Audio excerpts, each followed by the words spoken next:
En efecto, continuamos con nuestra serie basada en Primera de Corintios. Este es el título de la serie, Desafíos y bendiciones de vivir el Evangelio de Jesús.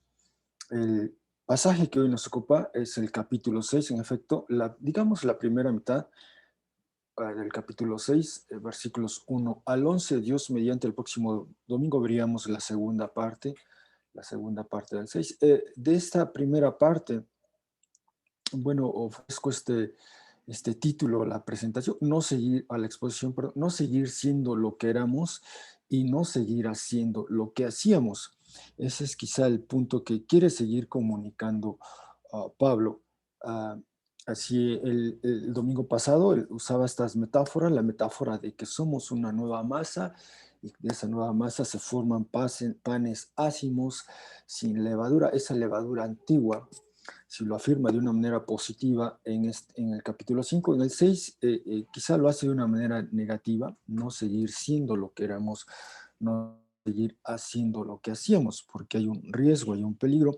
Así que este pasaje en particular lo dividiré en dos partes, quizás sea más sencillo abordarlo así, en dos secciones. Comenzaré con la primera parte, y después con la segunda. Cada parte tendrá su introducción para apreciar un poco mejor el tema que está comunicando Pablo. Así que para esta primera parte quisiera iniciar de esta manera, esto que está ahorita en boga en la conversación nacional, si se quiere, uh, y hago referencia a lo siguiente. El pasado 7 de enero del 2021, en la edición de ese día, el periódico Reforma publicó en su primera plana, alcanzan a ver aquí el recuadro, una imagen bajo este título, Las huellas de Félix. Y después, en la página 4, al interior de esa edición, repito, del 7 de enero, amplía bueno, tiene este título, pero en esa nota periodística, Reforma publica parcialmente o sintetiza un expediente legal, digamos, un expediente judicial contra esta persona, Félix Salgado Macedonio, un expediente que se archivó, por cierto, pero que se presentó en su momento, se construyó o se articuló, se le dio forma a esta experiencia, se recogió la evidencia, dado el reclamo de una persona, una mujer, que comenta, sufrió por parte de un abuso sexual, fue violada, de hecho, lamentablemente. Y de hecho, en esta publicación parcial que hizo el periódico Reforma de este informe, se alcanza a ver aquí algunas imágenes del lugar, la casa habitación o el bien inmueble donde se llevó a cabo ese delito, ese intercambio de mensajes entre la víctima y el victimario, y huellas, evidencia física del maltrato que sufrió esta persona. Es una foto, es una fotografía que vemos aquí de ella. Bueno, repito, esto se publicó el 7 de enero. Al siguiente día, quizá en respuesta a esta publicación de este expediente eh, legal o judicial, igualmente en la sección principal del siguiente día del periódico Reforma, aquí se alcanza a ver esta nota, un extracto de la nota dice lo siguiente: en marzo de 2018, la Fiscalía Estatal, en este caso la Fiscalía del Estado de Guerrero, tenía lista una acusación penal contra Salgado por violar y agredir a una colaboradora en el 2016, cuando era candidato al Senado. El martes pasado, el ex fiscal de Guerrero, de nombre Javier Olea, sostuvo que la indagatoria estaba sólida, pero aseguró que el gobernador Héctor Astudillo, actualmente en funciones, ordenó frenar la orden de aprehensión. Al respecto, el mandatario, o sea, el gobernador, admitió haber conocido del caso de Salgado, pero aseguró que no tuvo ninguna injerencia ni dio ninguna instrucción al respecto. El punto de esta nota, sí, el punto de esta nota, de esta introducción, es mencionar cómo un agravio, una injuria, una ofensa con violencia, un ultraje que sufre esta persona, una mujer, a pesar de ello, en ese momento no recibió la justicia que reclamaba, que exigía. Y parece haber aquí un juego, es decir, la justicia, según esta nota, está sujeta a ciertas condiciones, a ciertos criterios, a este juego, digamos, entre estas. Está el fiscal, está el gobernador, está incluso el acusado, pero es decir, la víctima sigue todavía esperando por justicia. Y ese es mi punto. Cómo el sistema judicial, el sistema legal se puede manipular, sí, se puede manipular según esta información, de modo tal que se retarde o se cancele la respuesta a este agravio. Por cierto, en la edición del lunes pasado, del 22 de febrero, el Reforma publicó una encuesta a cierto sector de la población donde 7 de cada 10 personas afirman que tal persona, tal victimario no debería, no se debería dar la candidatura, o no se le debería permitir contender por este puesto de elección popular a gobernador de ese estado. Bueno, 7 de cada 10 opinan eso. Bien, con eso en mente, con eso en mente de cómo el sistema judicial se puede manipular, se puede retardar, se puede aplazar, se puede incluso ignorar un reclamo de justicia. Con eso en mente quisiera, y junto con ustedes, trasladarme al el primer siglo que es el marco, el trasfondo histórico, el telón de fondo de ese documento que estamos explorando, Primera de Corintios. Y en ese marco o ese telón de fondo, desde luego la entidad política, militar, económica que dominaba esa región del mundo era el Imperio Romano. El Imperio Romano. Y con respecto al Imperio Romano, con respecto a esta entidad político, militar, económica, social incluso, este autor Peter Garnsey en su libro titulado así, algo como el estatus social y los privilegios legales en el Imperio Romano, que de hecho fue su tesis doctoral en la Universidad de Oxford. Esto fue en 1967 y posteriormente el libro se publica en 1970. Esta persona sostiene lo siguiente: se ha dicho por mucho tiempo que la ley sirve a los intereses de la élite gobernante de una sociedad. En el presente trabajo, es decir, en esta tesis doctoral, que a la postre se convirtió en un libro, dice este autor, las técnicas de discriminación empleadas por los romanos en la administración de la ley, incluso de la justicia, son investigadas en detalle. Sin embargo, el privilegio legal no fue solamente un fenómeno jurídico. Se hace un esfuerzo por relacionar patrones de discriminación a las fuerzas políticas y legales que las produjeron y transformaron al paso del tiempo. Y continúa esta persona en su texto: el hecho de que las teorías romanas del castigo se caracterizaran por un respeto al estatus, del que el honor y prestigio eran sus atributos, no sería sorprendente para un representante del estrato superior de la sociedad tan jerarquizada como la sociedad romana. Los romanos vieron a los hombres como subordinados a o elevados por encima de otros en función de su involucramiento en relaciones sociales convencionales. Así, un padre estaba por encima del hijo, un patrón por encima de un liberto y un amo por encima de un esclavo. O también por su involucramiento en relaciones políticas. El magistrado era colocado por encima de un ciudadano privado y por sus respectivas posiciones en la sociedad.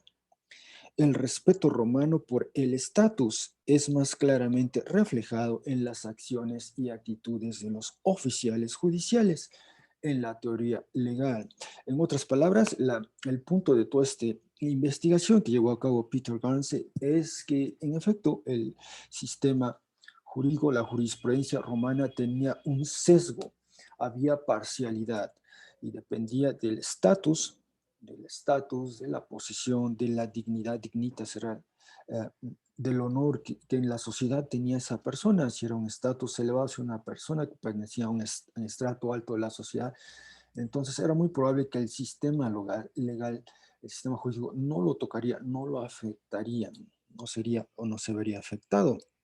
Y por ejemplo, desde luego, todo el libro aporta una evidencia abundante, copiosa, sobre esa realidad, sobre esas circunstancias, sobre ese modelo del sistema legal romano, que es el marco jurídico que transcurre los hechos, los relatos, los documentos del Nuevo Testamento.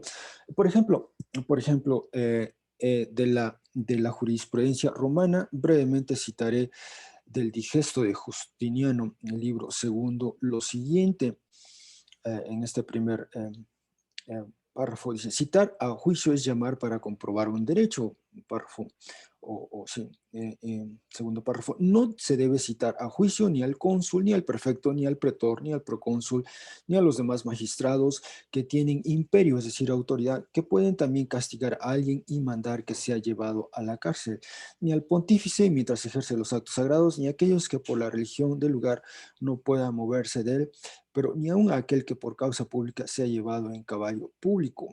Tampoco debe ser citado a juicio el que esté tomando esposa o la que se esté casando, ni el juez mientras está conociendo de un asunto, ni cualquiera mientras aboga una causa ante el pretor, ni el que preside un entierro de familia o hace las exequias a un difunto. Y más adelante en el párrafo 4, ni al que por causa de un litigio tiene necesidad de comparecer en juicio o en lugar determinado, ni los locos o los infantes, dice el pretor: sin mi permiso nadie llame a juicio al ascendiente, al patrono, a la patrona o a los descendientes del patrono o a la patrona. Y continúa, es decir, en la ley estaba prescrito que no se podía, a menos que lo autorizara el pretor, no se podía, alguien de un estrato social inferior no podía llevar a juicio o entablar una demanda judicial contra alguien que pertenecía a una clase social alta o superior a ella. Ese era el punto. Así estaba diseñada la ley. La ley favorecía al estrato superior. Hay bastante evidencia, repito, que aporta este autor, y más adelante él dice lo siguiente: reglas discriminatorias o prácticas discriminatorias entonces protegieron a los miembros de las órdenes elevadas o más altas de ser llevados a la ley en algunas circunstancias. En circunstancias normales, por ejemplo, la parte acusatoria se acercaba al pretor, quien tenía la responsabilidad de decidir si la parte acusatoria tenía un caso legal. Si la parte acusatoria fallaba en satisfacer al pretor, no se designaba juez alguno. La evidencia muestra que un fiscal acusador humilde, de un estrato social humilde, de una condición humilde, podía ser rechazado simplemente debido a su condición de mayor estatus de su oponente. Es decir, si aquí, a la parte a la que estaba acusando era de un estatus superior al suyo, pues no procedía el caso. Esta era la práctica estándar en casos de alegatos de fraude. La misma regla podía aplicarse en cualquier caso en que la parte acusada estuviera en peligro de perder su estatus o reputación. Es decir, no era la justicia como tal, sino el estatus, la reputación, el honor, lo que marcaba el criterio si se llevaba o no un caso. En ese marco, entonces, es que leemos Primera de Corintios 6, 1, 8, la primera porción del texto que veremos hoy. Y daré lectura en esta traducción, ofrezco esta traducción, Primera de Corintios 6, versículos 1 al 8. ¿Osa alguien de ustedes una acción legal o un litigio teniendo contra el otro, juzgar, o mejor dicho, llevar a juicio ante los injustos y no ante los santos? Digamos, hay una serie de preguntas que Pablo está haciendo a sus lectores. 6.2. ¿O no saben que los santos al cosmos juzgarán, o al mundo juzgarán?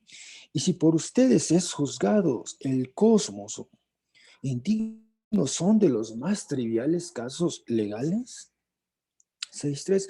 ¿No saben que a los ángeles juzgaremos, por no mencionar los asuntos cotidianos de la vida? 6.4. Por tanto, para los asuntos cotidianos de la vida, de hecho, casos legales, si tuvieran, a los desdeñados o a los rechazados con desdén por la iglesia, ¿a estos cientan o designan por jueces? Para vergüenza de ustedes lo digo. Así, no hay entre ustedes ningún sabio quien sea capaz de evaluar o de juzgar entre el hermano de él y el otro. 6:6. En cambio, un hermano contra su hermano lleva a juicio o demanda en la corte, y esto ante los que no creen o ante los faltos de fe. Por tanto, ya del todo, de hecho, una pérdida o una derrota a ustedes es que litigios o demandas en la corte tengan entre ustedes o haya entre ustedes. ¿Por qué no más bien se les comete una injusticia? ¿Por qué no más bien se les defrauda? No obstante, ustedes cometen una injusticia y defrauda, y esto a los hermanos y hermanas. Hasta aquí la lectura de esta primera porción. Quizá apreciamos el tono, un tono un tanto, quizá hasta molestia, percibimos en la manera en que redacta Pablo esta porción de su texto y cuestiona a la comunidad, escucha presumiblemente, Pablo escucha en efecto que por lo menos un hermano a otro, quizá han sido varios casos, están llevando esos conflictos entre ellos, cualquiera sea la naturaleza de este conflicto, lo están llevando hasta las cortes, a las cortes de la ciudad de Corinto, donde los jueces pues, son jueces no cristianos, son jueces paganos, y obviamente ellos operan con esta lógica que vimos al principio. Era el sistema favorece a aquellos si procedían de un estrato social alto, pues bueno, probablemente les iba a favorecer el sistema judicial. Uh, pero este es el punto, el punto. Entonces, el argumento de Pablo, y por cierto, aquí vemos un mapa de la antigua Corinto, la Corinto que Pablo conoció, en la que estuvo por lo menos un par de años, y en rojo tenemos, aquí vemos la Bema, que era este lugar, aquí aparece en el mapa, y de la que todavía, de acuerdo al Museo Arqueológico del Corinto, hay estas imágenes, este lugar, estas son las ruinas de lo que se llamaba la Bema, es decir, ese lugar a donde se acudía a ventilar, a presentar estas quejas y se daban estos juicios de corte legal, de naturaleza legal.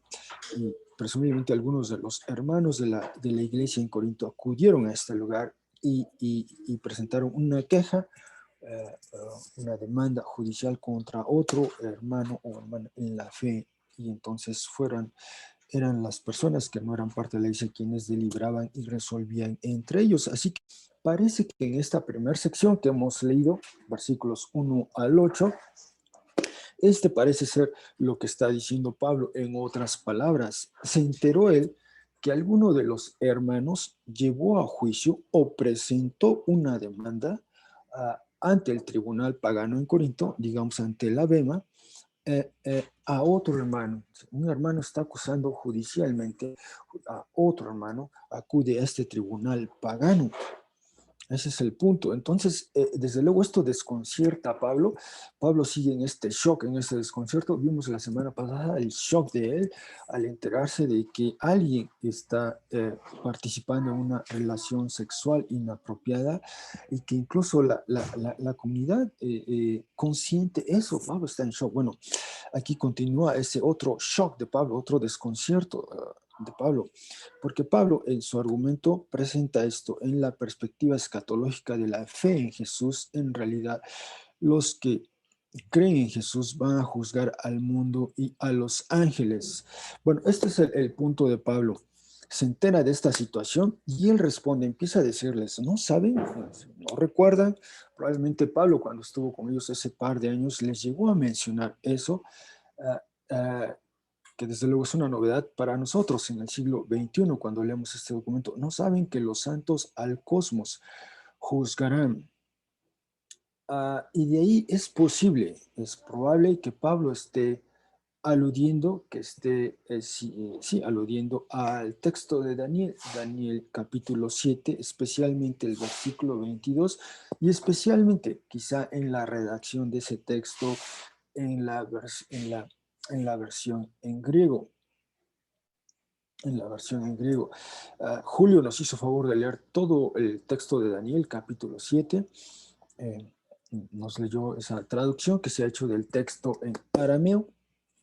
Pero si uno tuviera oportunidad de leer ese mismo texto en la versión en griego, la Septuaginta, que se empezó a traducir cuya traducción comenzó a llevarse a cabo a partir del siglo III. Leemos lo siguiente. Esta es la traducción de Daniel 7, 21, 22 en la Septuaginta, texto griego del Antiguo Testamento.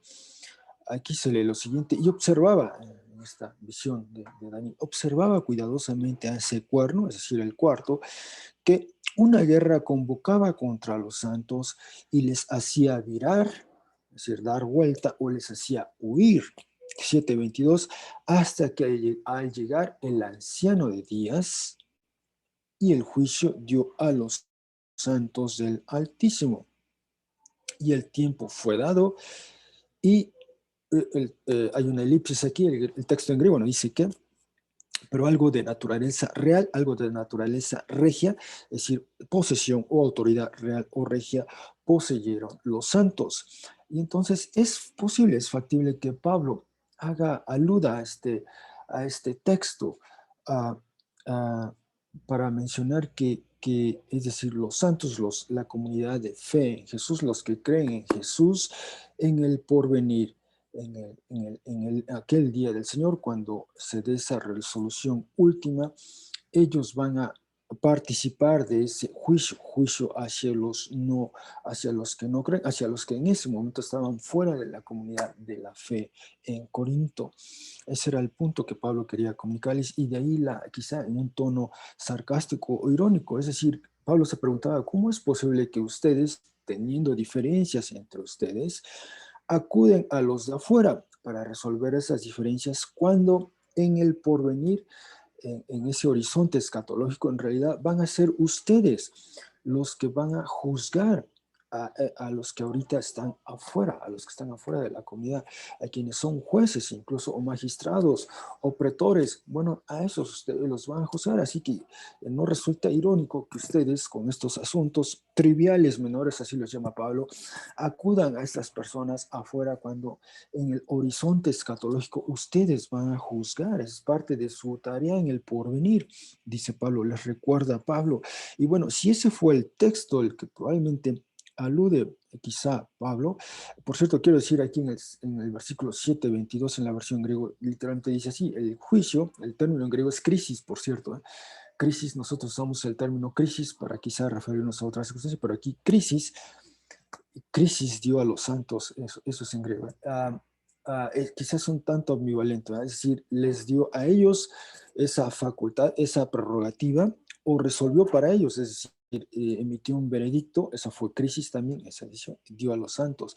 Bueno, la redacción en griego tiene esa ambivalencia, y probablemente Pablo está aludiendo a ese aspecto, pero debe decirse que el hecho de que los santos, los que creen en Jesús, participarán en esta tarea de reinar y de juzgar como parte de la tarea de reinar. Por ejemplo, el libro de Apocalipsis, tiene muy presente esto en las varias visiones que ve o que vio el vidente Juan. Por ejemplo, en ese mensaje, perdón, ese texto que aparece en Apocalipsis 2, al final del mismo, concluye ese mensaje, esta iglesia en particular, y en 2:26 dice: y quien prevalezca y quien guarde o preserve mis obras, está hablando el Jesús exaltado, quien guarde o preserve mis obras o hechos hasta el fin, le daré autoridad sobre las naciones, y las pastoreará como con un cetro hecho de hierro, como vasijas de cerámica hechos pedazos, tal como también yo he recibido de mi Padre. Entonces Jesús exaltado comparte tarea o esta prerrogativa con los suyos, con el que prevalece, con quien guarda y preserva sus hechos. Bueno, le daré autoridad sobre las naciones. Y al final, la última visión de este libro en el Apocalipsis 22:3, y el trono de Dios y del Cordero estarán en ella, en esta nueva ciudad, la Nueva Jerusalén, la ciudad santa, y sus siervos le servirán litúrgicamente, y verán su rostro y su nombre en sus frentes, y noche no será más, y no tendrán necesidad de luz de lámpara, como tampoco de luz del sol, puesto que el Señor Dios alumbrará sobre ellos, y reinarán por los siglos de los siglos. Y bueno, este es el punto, vuelvo al texto de... Entonces Pablo, si se entera de esta situación y responde, y debo decir que Pablo continúa con esta recordando con ellos quizá esta escatología, estos eventos estos eventos al final de la era. Pablo, a lo largo del texto que ya hemos visto hasta este capítulo 6, en sesiones pasadas vimos, Pablo se refiere, por ejemplo, al día del Señor Jesús el Mesías. Ese día donde, por ejemplo, Él confirmará, Él ratificará nuestra condición delante de Dios, nos ha santificado, nos ha salvado, nos ha redimido y eso lo sostendrá porque fiel es Dios, dice Pablo.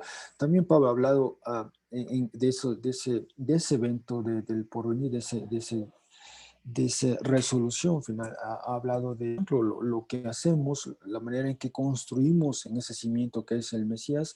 Hablando de esta metáfora del templo, dice que eventualmente lo que hagamos para él será revelado, será dado a conocer, que la obra que hicimos será probada por fuego y puede que a lo mejor algo de lo que hemos hecho se reduzca a cenizas, puede que nuestra obra se sostenga, no obstante dice la persona será salva, a pesar, como si fuese arrebatada por fuego, pero será salva. Pablo constantemente está introduciendo estos aspectos escatológicos, estos aspectos del final, esos aspectos del fin de esta era que da paso a la siguiente era, y esa transición de las eras en este lenguaje que utiliza Pablo. Y este es otro aspecto que Pablo recuerda, e introduce. No saben que van a juzgar al mundo, al cosmos. Y si este es el caso, entonces dice Pablo, ¿cómo es posible que ustedes, estos asuntos tan triviales, cuales quieran ser, tienen que acudir a estas personas a las que ustedes en el porvenir van a juzgar? ¿Cómo es posible eso? Se pregunta Pablo. Y añade en el versículo 3, añade a que no solo van a juzgar al mundo, sino también dice, no saben que a los ángeles juzgaremos. Uh, por no mencionar los asuntos cotidianos, Pablo añade pues a este horizonte escatológico no solo el que juzgaremos al mundo, sino también a los ángeles. Y desde luego esta es otra referencia, en principio un tanto enigmática, misteriosa. ¿Qué quiere decir Pablo con este que juzgaremos a los ángeles? Bueno, en el Nuevo Testamento, si uno lee, por ejemplo, un texto como Judas 6, bueno, leeré a partir del 5, Judas 5, esta epístola breve, corta, Judas 5 dice, ahora bien, deseo recordarles, habiéndolo sabido ustedes una vez por todas, que Josué, salvando, librando al pueblo de la tierra de Egipto, posteriormente destruyó a quienes no creyeron. Un eco ahí de esta narrativa del Antiguo Testamento, cuando el pueblo sale de Egipto y va hacia la toma de posesión de la tierra prometida y lo que pasa durante, así lo sintetiza, lo resume Judas, y en el versículo 6 dice, de igual modo, ángeles, quienes no guardaron o no preservaron el cargo, su responsabilidad, sino que abandonaron la propia morada o habitación para el juicio del gran día, con cadenas eternas bajo penumbra los ha guardado o preservado. El Nuevo Testamento introduce este elemento de que en efecto los ángeles, algunos de ellos quiero decir, van a ser juzgados. Lo que dice Judas 6, también de un modo similar lo dice Segunda de Pedro 2:4. Segunda de Pedro 2:4, Apocalipsis 12 nos presenta este conflicto entre algunos ángeles y otros, y algunos ángeles que son echados del cielo, ya no hay lugar para ellos, por ejemplo. Lo cierto es que es una sorpresa para todos en el Nuevo Testamento encontrarnos con que Pablo dice que nosotros participaremos de ese juicio contra estos ángeles, por lo menos ellos quizá. Uh, Desde luego, el juicio, esa es prerrogativa de Jesús, una y otra vez hemos visto en la carta de Corintios, y probablemente nosotros, los seguidores de Jesús, participaremos, pero por mediación de Jesús, en Jesús, digamos, si se quiere, pero desde luego, esa es prerrogativa exclusiva de él. Bueno, Pablo está construyendo o elaborando su respuesta, es decir, él no sale de esta consternación, de este shock, de cómo es posible que ustedes acudan a estas personas que no conocen al Señor Jesús, que no tienen esta perspectiva del porvenir en el horizonte escatológico, y acuden a ellos para que resuelva sus diferencias cuando ustedes son los que en el porvenir van a juzgarles a ellos. Y continúa Pablo, dice, por tanto, 6:4, para los asuntos cotidianos de la vida, De hecho, casos legales, si tuvieran, todavía, esta es otra pregunta que plantea Pablo, o sea, ¿cómo es posible? No solo tienes estos casos y van afuera, sino además, desde luego, deliberadamente están pidiendo a las personas de afuera, a los jueces de afuera, a los que, es decir, fuera de la iglesia, los que no son creyentes, pero que probablemente son jueces en esa comunidad, le están pidiendo a ellos que resuelva entre ustedes. Y dice Pablo, para vergüenza de ustedes lo digo. Esa es una expresión un tanto fuerte. ¿Y por qué dice ese Pablo? Pues dice más adelante, no hay entre ustedes ningún sabio quien sea capaz de evaluar o juzgar entre el hermano de él y el otro. Ese es el punto de Pablo. Recordemos, Pablo en este documento inicia dando gracias a Dios por esas expresiones de gracia que ha mostrado a esta comunidad. Han sido, dice Pablo, han sido enriquecidos con toda expresión, no tienen necesidad, han sido enriquecidos con toda expresión de gracia y ello incluye estos dones de los que eventualmente más Pablo va a elaborar, por lo menos en el capítulo 12. Ah, y también a lo largo de estos primeros capítulos, Pablo ha hecho este contraste entre la sabiduría de este mundo, y la sabiduría de Dios, que es el Mesías, por cierto, y de cómo es preferible ser un tonto o un insensato en el Señor que ser un sabio de los de afuera. Esos contrastes que Pablo presenta, pero aquí quizá con cierta ignorancia Pablo pregunta, o sea, ¿no hay entre ustedes ninguno capaz de...? Y es posible, es muy posible que entre ellos, eh, quienes formaban a la iglesia, probablemente había algunos que tenían esta formación legal, era parte de la instrucción que recibían algunos de los jóvenes de la época, esta instrucción en las artes retóricas, parte era la instrucción legal, es decir, probablemente algunos sí tenían esta formación, pero Pablo aquí plantea la pregunta en general, ¿no hay nadie entre ustedes que sea capaz de deliberar, de mediar entre estos dos hermanos en disputa, en conflicto? Algo pasó entre ellos. Bueno, presenten el caso entre los hermanos y resuelvan entre ustedes, porque Pablo está cuestionando qué testimonio se está dando allá afuera. Y continúa Pablo, 6:6, en cambio, un hermano contra su hermano lleva a juicio en la corte. Eso es lo que le pesa a Pablo. Esa es la actitud de algunos al interior de la iglesia. Entre ellos no se dan la oportunidad, no buscan maneras de que entre ellos resuelvan esas diferencias, sino siguen los usos y costumbres de la sociedad que les rodeaba, de la cultura de la época. De nueva cuenta, en realidad, en el fondo, este es otro aspecto de cómo los usos, los costumbres, los hábitos de este entorno cultural en el que vivían los hermanos en Corinto se infiltraban en la comunidad de fe. Y entonces, como afuera así se resolvían las cosas, alguien tenía una diferencia con otra persona, pues le llevaba a juicio, le demandaba en la corte. Bueno, exactamente esa manera de proceder, de actuar, la transferían, la adoptaban, la asimilaban en la congregación. Y ese es el otro punto que Pablo está cuestionando. Eh, ¿Por qué acudir? ¿Por qué hacer lo que hacen nuestros contemporáneos que no creen en Jesús? ¿Por qué imitar o replicar sus usos, sus hábitos, sus intenciones? Ya vimos que el sistema romano, el sistema tenía este sesgo, esta parcialidad, estaba diseñado para favorecer a los estratos sociales elevados o altos, tenía esa inclinación esa parcialidad, el sistema. Además de ello, no se podría aspirar a plena justicia si se quiere. Ese es el argumento que Pablo tiene aquí desarrollando con sus hermanos. Y además, no solo eso, ya Pablo dice esto, por tanto, ya de todo, de hecho, una pérdida o derrota a ustedes que litigios o demandas en la corte tengan entre ustedes mismos. En sí, ese es otro punto que Pablo está haciendo. En primera instancia, ¿por qué hay entre ustedes estos conflictos? ¿O por qué hay estos litigios? ¿Por qué hay estas demandas?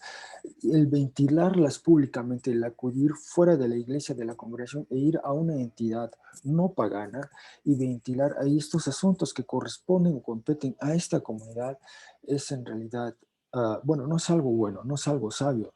En otras palabras, lo que está diciendo Pablo. De ahí que él sugiera, ¿por qué no más bien se les comete una injusticia? Es decir, en última instancia, Si un hermano te hizo algo a ti, en vez de irlo a ventilar afuera en público, con las personas que aún no creen en el Señor Jesús, y que eso demeritaría, lastimaría, ensuciaría quizá el nombre del Señor, en vez de hacer eso, porque, dice Pablo en última instancia, ¿por qué no más bien se les comete una injusticia? ¿Por qué no más bien se les defrauda? Y quizá aquí hay ciertos ecos de bienaventurado, dijo el Señor, aquellos que sufren o padecen persecución por causa de mi nombre.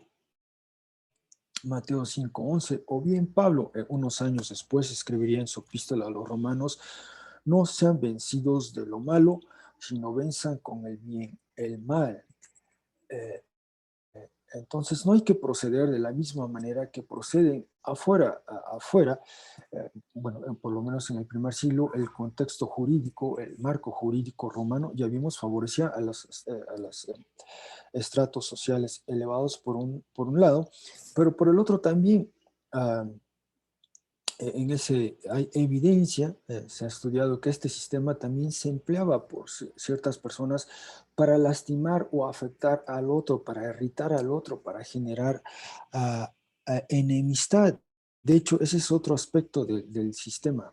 Fue utilizado para eso, para, uh, para, sí, para lastimar o afectar a otro, quizá con asuntos triviales o menores, a otro del mismo estatus o rango, pero había por alguna razón, había que lastimarlo, había que afectarlo. Y por ejemplo, en este pasaje de Tácito, menciona lo siguiente, Tácito en su obra Anales. Bueno, leer así. El día en que el Senado se reunió, pronunció el César un discurso estudiadamente moderado. Recordó que Pisón había sido legado y amigo de su padre, y que él mismo se lo había puesto a Germánico como ayudante para la administración del Oriente a propósito del Senado. Si allí con su rebeldía su enemistad había amargado al muchacho y se había alegrado con su muerte, o si además la había causado de manera criminal, había que juzgarlo con el ánimo íntegro.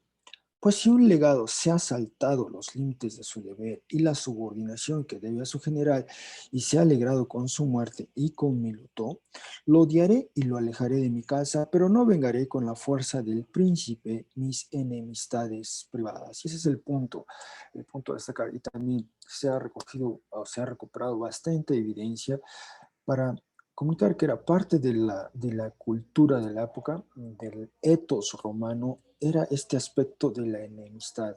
Había que tener amigos y también enemigos. Y estos enemigos se les golpeaba, se les lastimaba llevándolos a juicio. La intención era destruir esa reputación, ese honor. Quizá, de hecho, no era una causa justa, pero esa era la intención. Esa era la otra intención. Y quizá haya algo de eso aquí, que esté cuestionando, reclamando Pablo. Es decir, ¿por qué insistir? ¿Por qué uh, trascender a la comunidad de fe, a la iglesia, acudir a terceros, a personas que no conocen al Señor, y allí ventilar estos asuntos? Y quizá lo único que se procura es lastimar al hermano, afectar al hermano, estropear, dañar su reputación. Y ese es algo que está aquí implícito. Pablo pregunta, dice: "No, pues, ustedes, o sea, la persona que cometió una injusticia, la persona que defrauda", y por cierto, si alguien perdía el caso, pues también había una, había un, había un pago, digamos, había una compensación financiera que había que hacer a la parte que ganaba el caso, y eso también implicaba cierta pérdida, cierto fraude, si se quiere. Bueno, no fraude, es cierta pérdida. Pero Pablo aquí está diciendo, la persona, en primera instancia, la persona que cometió esa injusticia o la persona que defraudó, esa es la persona que realmente se espera, pues, se arrepienta de ello, hable con el hermano o la hermana que afectó, y se arrepienta, les pida perdón, y además trate de restituir el agravio. Es decir, quizás esto no es el texto, desde luego, pero esa es la lógica paulina, eso es algo que se esperaría. en vez de ir afuera a los tribunales paganos y ventilar todo este asunto, en primera instancia el punto, dice Pablo, es por qué alguien comete injusticia a su hermano, por qué alguien defrauda a su hermano. Ese es el punto. Y si alguien es defraudado, quizá no hay que responder de la misma manera, es decir, no hay que defraudar a quien me defraudó, no hay que cometer una injusticia a quien cometió una injusticia, ese es el punto que también implícitamente está haciendo Pablo.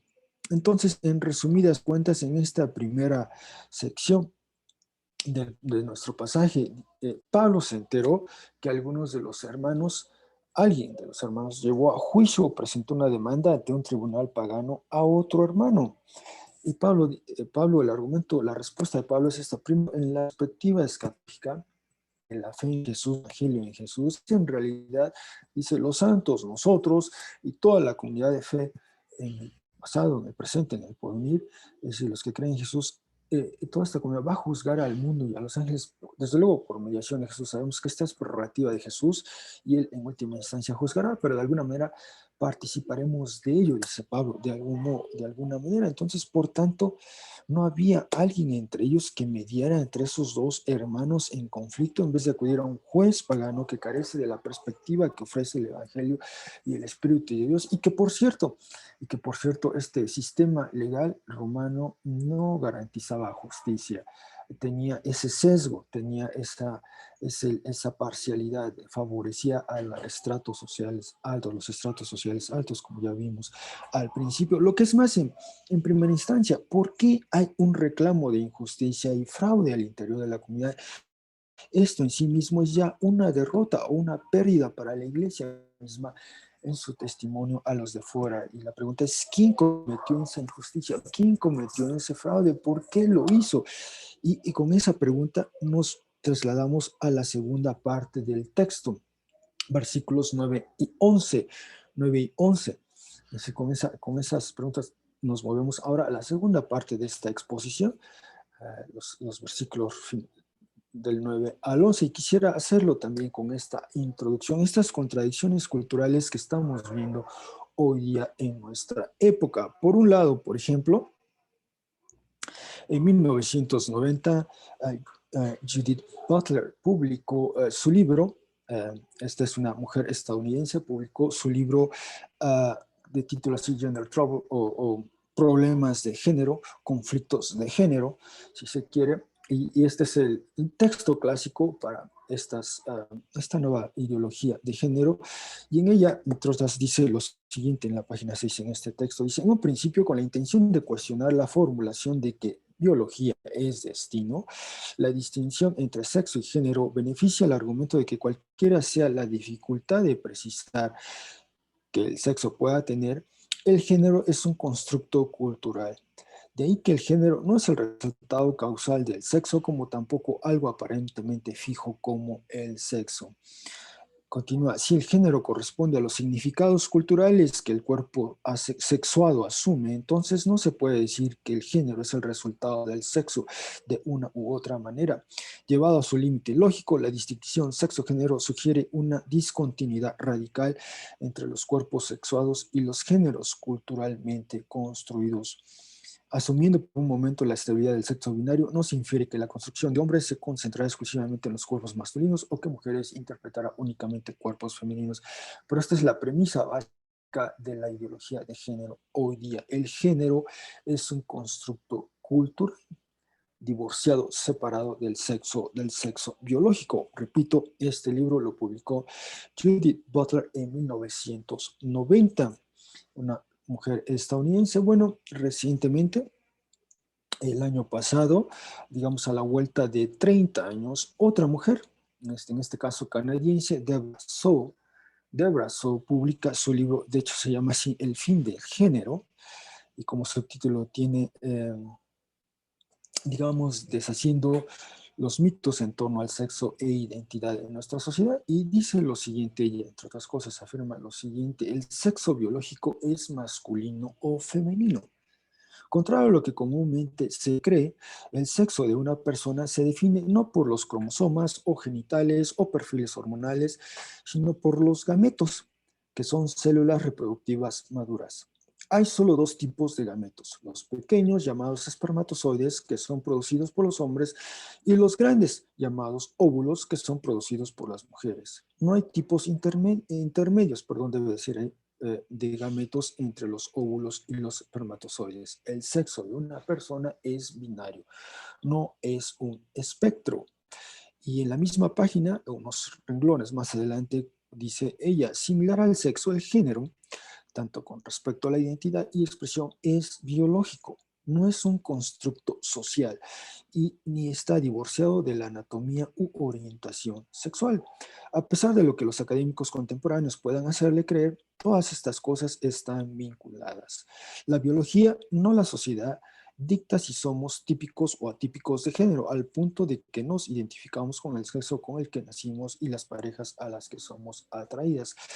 Por cierto, debo decir, esta doctora de Brazón se presenta a sí mismo como, desde luego, de hecho, una persona atea que abraza el liberalismo o digamos, los valores en boga, pero su campo de estudio fue justamente la sexología, desde un punto de vista científico, y ella afirma eso. Entonces, solo quisiera que vean, en el 90, Judith Butler afirma que el género es un constructo. En el 2020, esta mujer de Brazo afirma que el género no es un constructo social, o sea, es la antítesis. Eso es un aspecto. El otro, por ejemplo, algo más cultural, más pop, quizá algunos de ustedes llegó a escuchar esta melodía de Lady Gaga en 2011,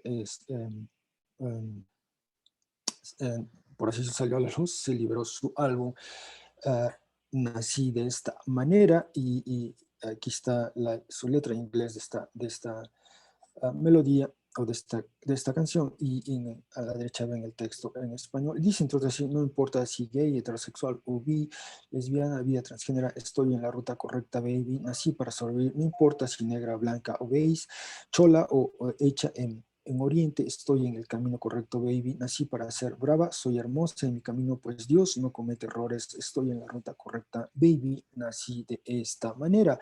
Y hacía un eco ella a esta idea de que, por ejemplo, si alguien es homosexual, esa fue su condición, así nació, así se nació, y no hay argumento que valga. Bueno, al respecto, repito, contra esta narrativa cultural, de nueva cuenta, esta narrativa científica apenas publicada el pasado 30 de agosto del 2019, la revista Science en su edición, en su número 365, publicó un artículo por a varias personas que trabajan en un centro de investigación en la Universidad de Harvard, y concluyen lo siguiente en su análisis. Dice, leo la parte final.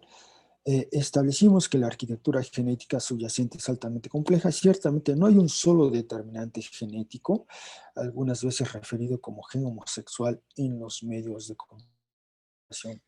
En otras palabras, no se puede argumentar que genéticamente alguien nace así, alguien nace homosexual, como dice Lady Gaga. Entonces, lo único que al presentar esta información, lo único que quiero decir es estas contradicciones en estos discursos culturales, sean ideológicos, sean científicos, es decir, estos discursos contrapuestos. Ese es mi punto, eso es lo que observamos hoy día, ese es el entorno en el que vivimos hoy día, y en algunos países estos discursos, especialmente el ideológico, se han radicalizado y se vuelven una suerte de fundamentalismos al punto tal que no permiten a otros decir o contradecir o diferir, disentir de esas posturas suyas. Bueno, con eso en mente, quisiera pasar a estos tres últimos versículos de nuestro pasaje hoy, el 9, el 10 y el 11. Nos quedamos en la parte previa. Pablo se pregunta, ¿por qué alguien comete una injusticia a su hermano o a su hermana? ¿Por qué habría que hacerlo? ¿Por qué alguien habría que defraudar a su hermano o a su hermana? En otras palabras, ¿por qué un hermano o hermana en la fe debería lastimar a otro hermano o hermana en la fe? Y con eso en mente, entonces Pablo procede a la implicación de ello, a la consecuencia más bien de ello. 6:9. ¿O no saben que los injustos el reino de Dios no heredarán? Es decir, en la parte previa, eso marca la pauta para Pablo hacer esta deducción, esta inferencia. Es decir, si alguien lastima a un hermano, a una hermana, por la razón que sea, pues, si deliberadamente, si le comete un agravio, una injusticia, si le defrauda, si le hace daño de una u otra manera deliberadamente, Pablo introduce esta advertencia, les recuerda, no saben que los injustos el reino de Dios no heredarán. Y esta es una frase, aquí nos ayuda bastante la segunda lectura que hizo Keila para nosotros, este pasaje de Mateo 25, que justamente Jesús utiliza esta frase, están los que sí heredarán el reino de Dios en esa historia que cuenta Jesús, y están los que no heredarán el reino de Dios. Y la historia pretende aclarar el por qué Pablo utiliza una vez más esta expresión en Gálatas 5:21, los que no heredarán el reino de Dios, y precisamente perseguida en torno a una lista de quienes no, digamos, de quienes no. Y posteriormente, quizá cuando lleguemos al capítulo 15, en ese gran pasaje, ese, quizá el clímax de toda la carta de 1 Corintios, veremos al final nuevamente esta idea de los que heredan o no heredan el reino de Dios, o participan o no participan en el reino de Dios. Pero Pablo elabora, ¿qué quiere decir con que los injustos no heredarán el reino de Dios?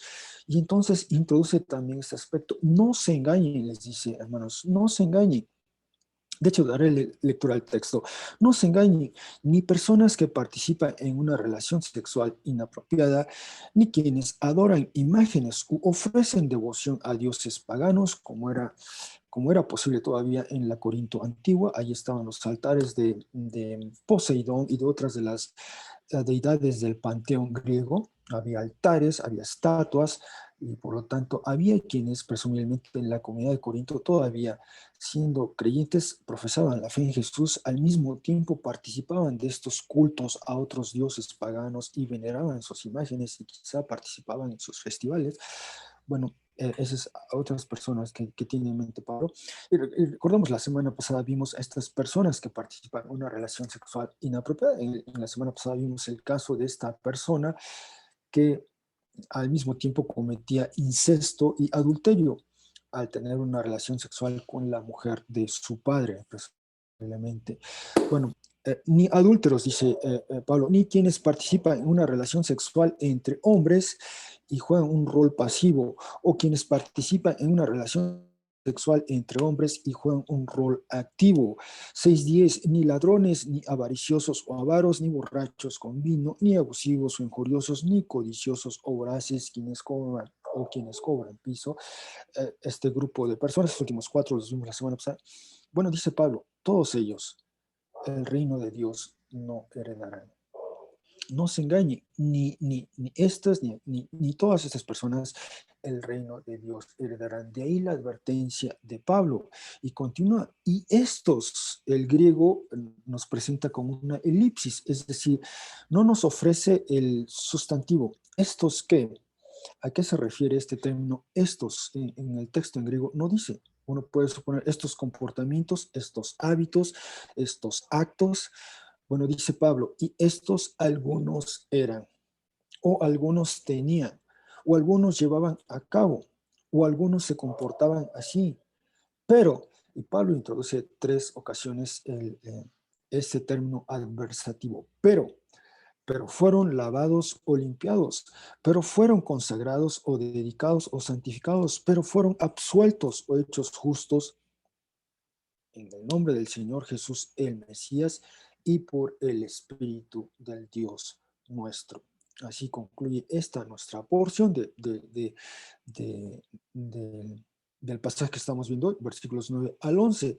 Ahora bien, con respecto a esto, recordemos, en la parte previa, Pablo se queda planteándose, ¿quién, o sea, si la pregunta implícita es quién de los hermanos es capaz de cometer una injusticia a un hermano o una hermana, ¿quién de los hermanos, o presumiblemente los hermanos, o quien invoca el nombre del Señor, o quien se presenta como hermano, como diría en el capítulo 5, está dispuesto a eso, a dañar o a lastimar al hermano? Y entonces Pablo introduce esta advertencia y extiende esta lista.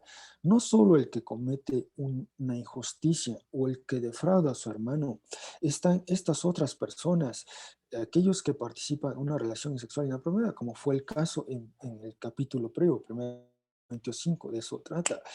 O bien aquellos que decíamos que participan en estas devociones a dioses paganos, o los adúlteros, como, ah, es decir, aquellos que en una relación matrimonial le son infieles a su esposa, ah, o aquellos que participan en relaciones homosexuales, juegan un rol pasivo o un rol activo, o ladrones, o avariciosos, como vimos la semana pasada, o borrachos con vino, si iban a estos festivales o en estas convivencias sociales y perdían el control de sí mismos debido al exceso de vino, o abusivos o injuriosos, en parte por el lenguaje que empleaban también, y codiciosos o voraces, o que cobran vino. Bueno, esta lista al respecto, el concepto de no heredarán el reino de Dios, bueno, en parte el texto que Keila nos hizo favor de leer, Mateo 25, ilumina este concepto de quiénes heredan, quiénes no heredan. Jesús le pregunta, ¿pero qué hicimos nosotros para así heredar? ¿O qué hicimos nosotros para no heredar? Y en esencia dice Jesús, es eso. Quizá en un sentido positivo, Jesús afirma, aquellos que respondieron a quien tenía alguna necesidad y lo hicieron en mi nombre, pues, o sea, me lo hicieron a mí, dice Jesús. Esos son los que participan del reino, esos son los que viven en congruencia con su fe en Jesús, ah, como diría Pablo, los que llevan un estilo de vida que todavía está en el pasado y no en el presente, sino en el pasado, antes de su encuentro con Jesús, antes de que recibieran el Espíritu, y a pesar de haber conocido a Jesús y haber recibido el Espíritu, siguen haciendo eso que hacían en el pasado. Entonces parece que no han entendido del todo el Evangelio, o se resisten a la acción del Espíritu Santo en sus vidas y continúan haciendo lo que hacían antes, o siendo lo que eran antes. Bien, con respecto a heredar el reino, otro pasaje que utiliza este lenguaje, y quisiera leerlo para complementar lo que apreciamos en Mateo 25, es este texto de Apocalipsis 21 del 1 al 8. Daré lectura, dice, en esta penúltima visión en este libro, y miré un cielo nuevo y una tierra nueva, ya que el primer cielo y la primera tierra partieron, se fueron, se marcharon, y el mar no existe ahí. En el Apocalipsis el mar es un símbolo del mal, donde emerge el mal. 21:2, y la ciudad santa, una nueva Jerusalén, miré descendiendo del cielo, saliendo, procediendo de Dios, habiendo sido preparada, como una novia ha sido arreglada o adornada para su hombre o novio.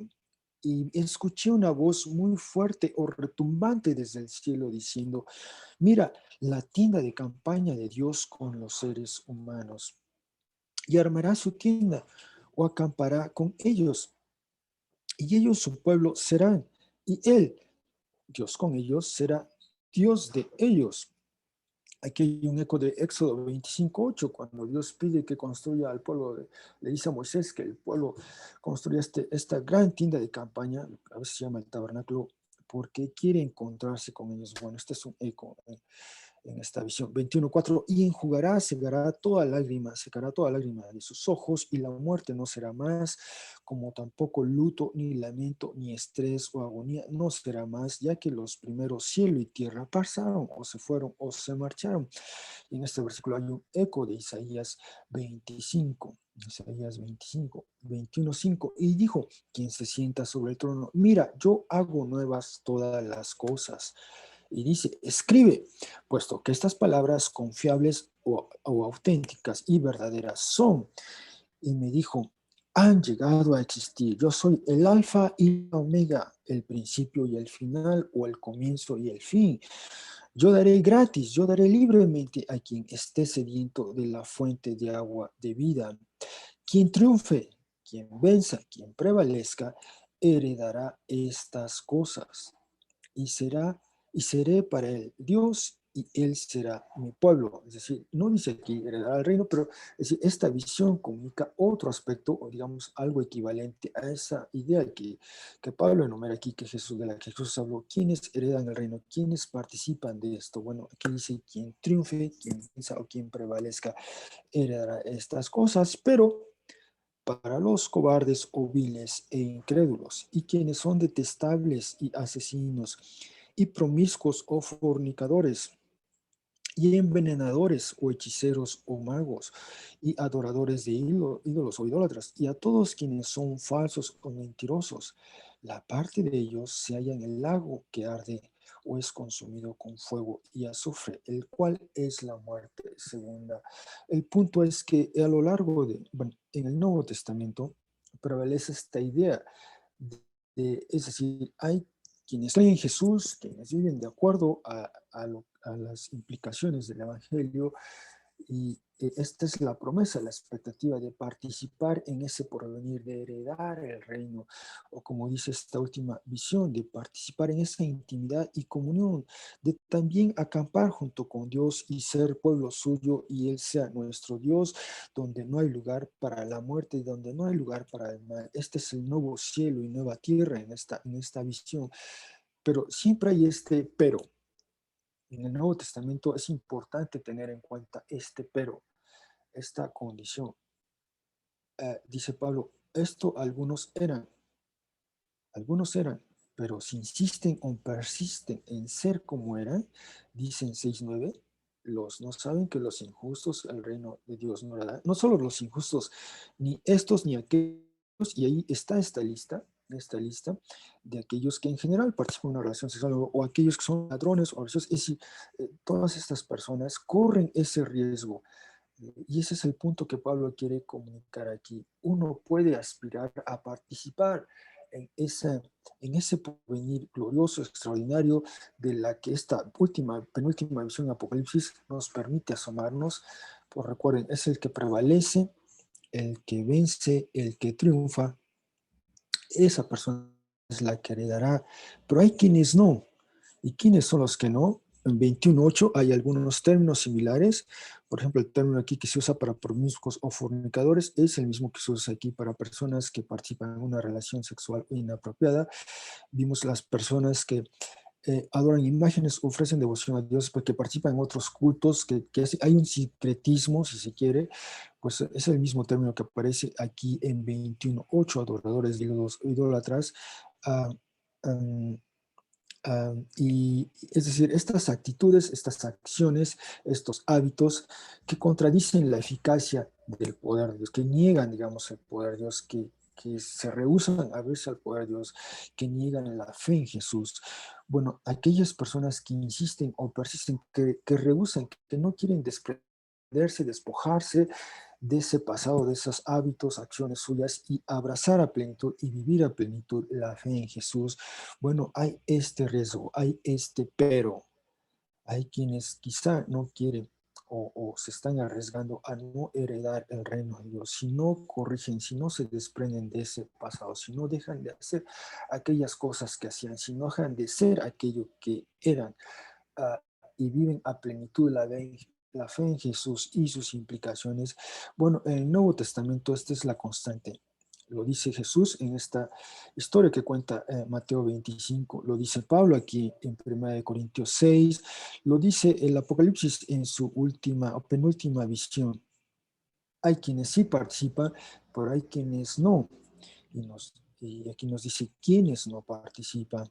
Y entonces esa es la advertencia que veíamos la semana pasada y a la que nos llama Pablo, a no simular, a no vivir eh, una vida fingida, a ser auténticos en la fe en Jesús. Y lo que ello implica, y quizá implique para nosotros, dice Pablo, el ser defraudados, el sufrir una injusticia, quizás hasta de un hermano, pero no debemos responder eh, mal con mal, sino como dice Pablo, vence con el bien el mal.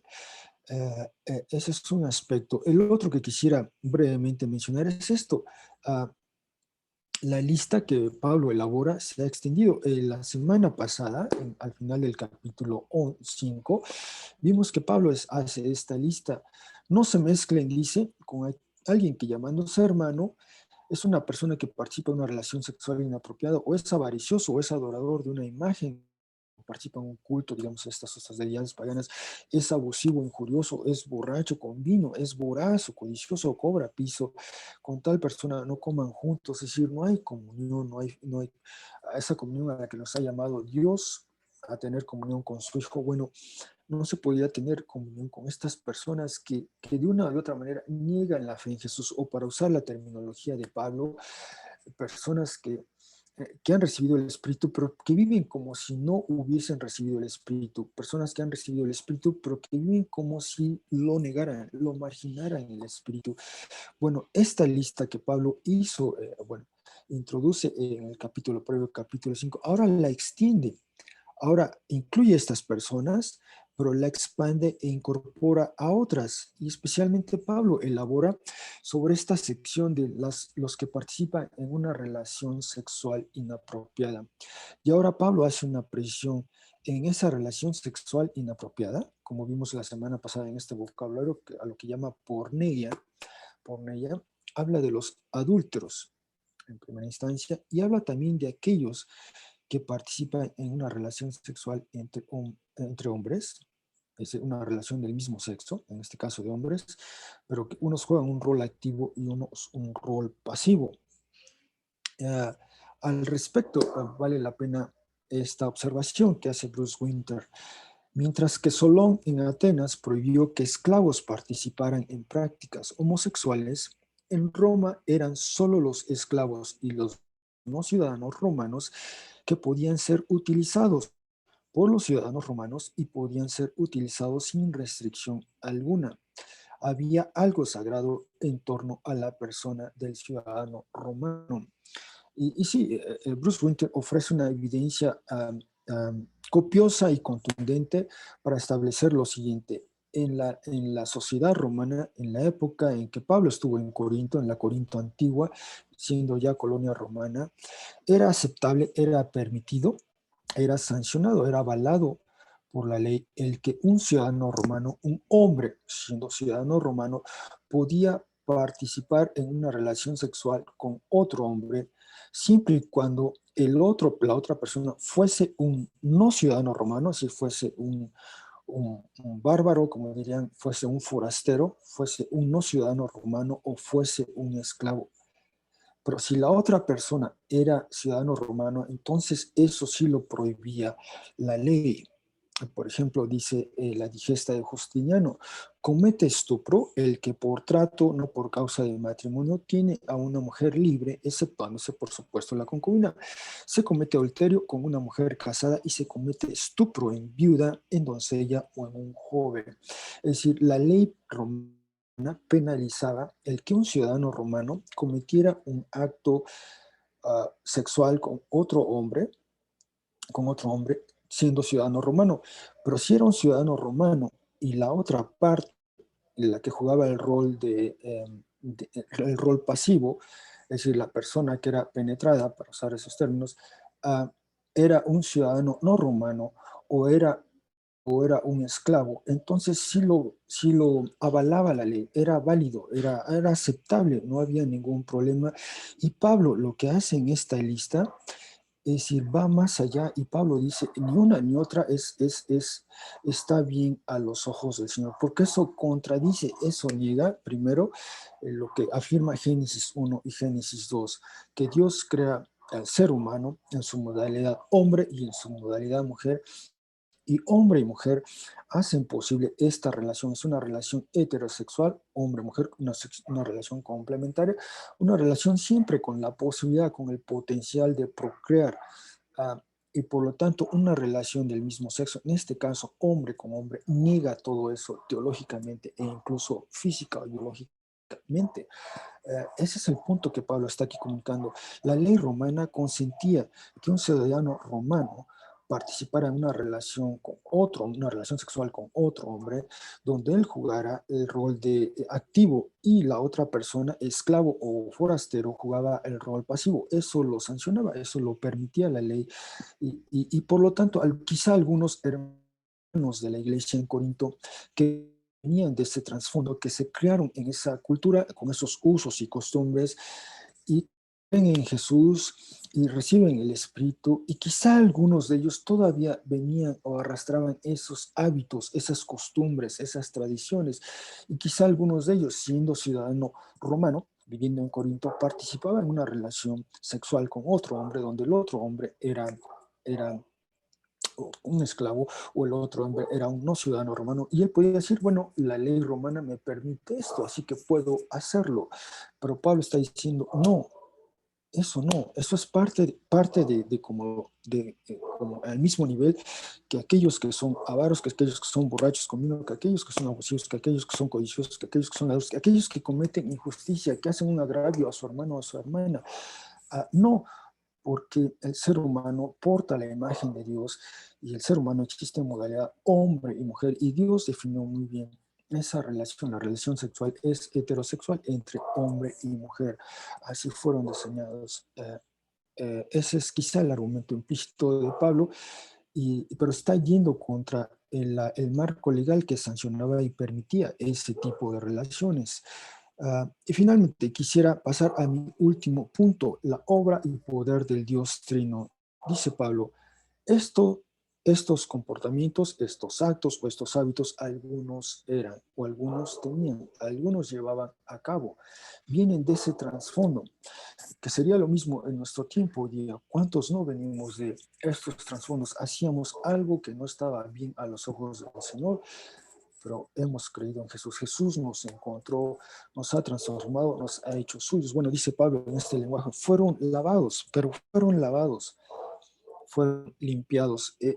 Una expresión similar, de hecho idéntica, aparece en Hechos 22:16, y Pablo al mismo, en este texto se habla de quien fue bautizado y al mismo tiempo fue lavado o limpiado de sus pecados.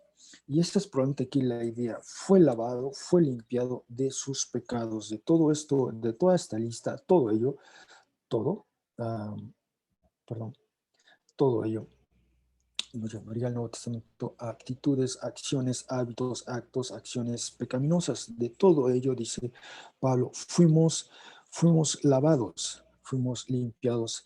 No solo eso, pero fuimos también consagrados o dedicados. De hecho, esta es la primera vez que Pablo, cuando se dirige a esta iglesia, dice a la iglesia de Dios, que la cual se encuentra en Corinto, habiendo sido consagrados o santificados o dedicados para Dios. Esta es la nueva vocación de ellos.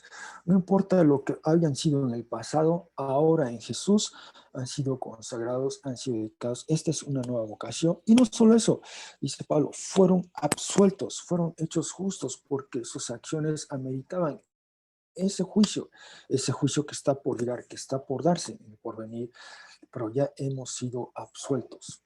Incluso ya hemos sido hechos justos. Y todo esto, dice Pablo, en el nombre del Señor Jesús, el Mesías. Es la cuarta ocasión que Pablo invoca el nombre del Señor.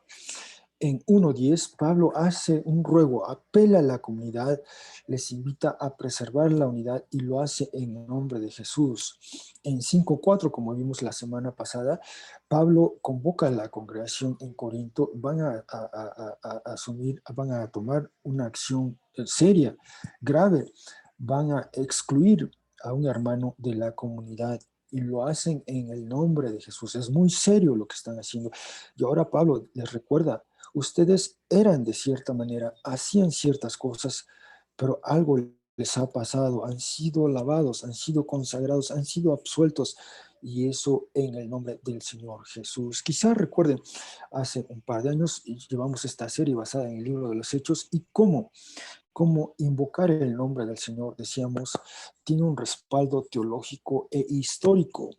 En Hechos 3, Pedro va entrando al templo, ve a una persona que le pide dinero, le pide limosna, dice, no tengo dinero, pero sí tengo esto, en el nombre de Jesús. Es la primera vez que ocurre esto. Pedro invoca el nombre de Jesús y le dice, sé completo, levántate, camina. Era una persona que tenía una malformación congénita, y en efecto esa persona se vuelve completa.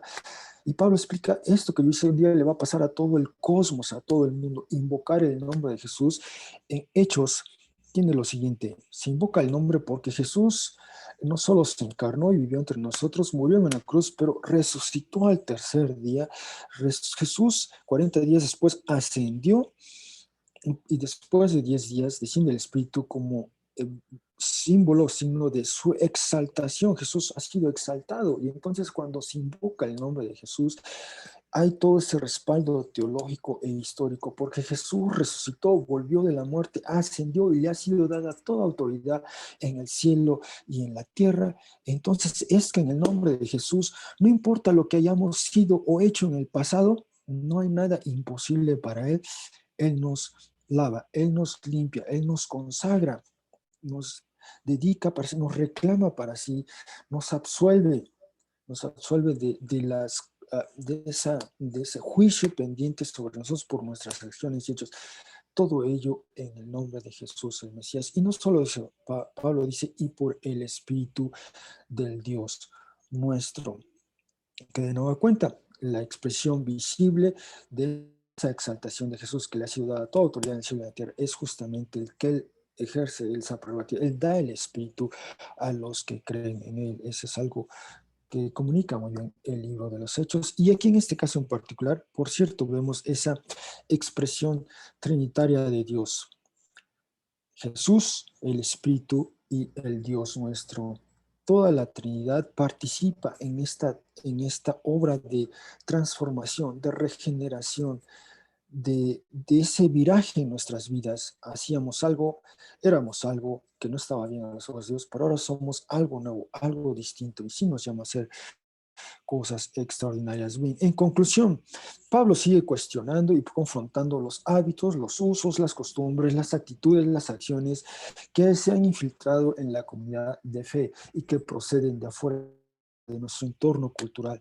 Pablo extiende una lista de tales hábitos, acciones y actividades que eran parte del pasado de algunos miembros de la iglesia en Corinto para reiterarles que deben desprenderse, deben despojarse o deben renunciar a ellos porque son unas nuevas personas en Jesús.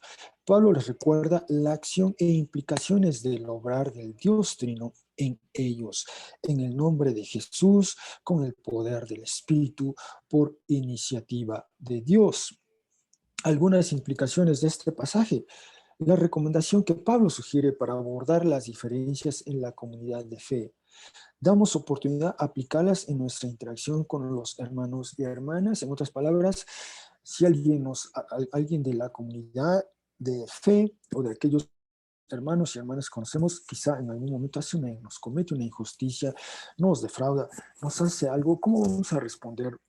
Vamos a pedir a una persona que no es creyente, que no cree en Jesús, vamos a emprender alguna acción judicial o iremos con ellos, hablaremos con ellos, buscaremos que alguien medie, que llame al arrepentimiento a esta persona, a que eso, que pida perdón a quien agravió y a que nos procure restituir el agravio. ¿Cómo procedemos? La otra implicación, la tensión que Pablo presenta, somos nuevas personas en el Mesías Jesús, pero si insistimos en vivir como si no hubiésemos conocido a Jesús o si imaginamos el Espíritu, corremos el riesgo de no heredar el reino de Dios. ¿Cómo ello ilumina nuestra comprensión del Evangelio de Jesús y su proclamación?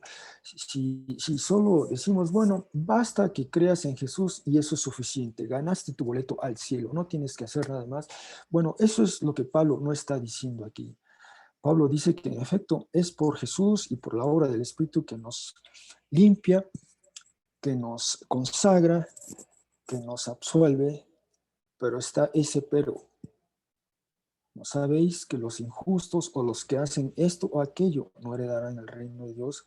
Tenemos que ser congruentes con la fe en Jesús, con el Evangelio de Jesús y no vivir en contradicción o contradiciendo el Evangelio de Jesús y el Espíritu, porque corremos el riesgo de no heredar el reino de Dios. Y finalmente, nuestra teología está informada por la realidad del Dios Trino, Dios el Padre, Dios el Hijo, Dios el Espíritu. Invocamos el nombre de Jesús, recibimos el Espíritu y esto por iniciativa de Dios. Dios Trino ha actuado en nuestro ser de una manera plena y completa. Bueno, con esto concluyo esta exposición, hermanos, y vamos a pasar a la cena del Señor. Gracias.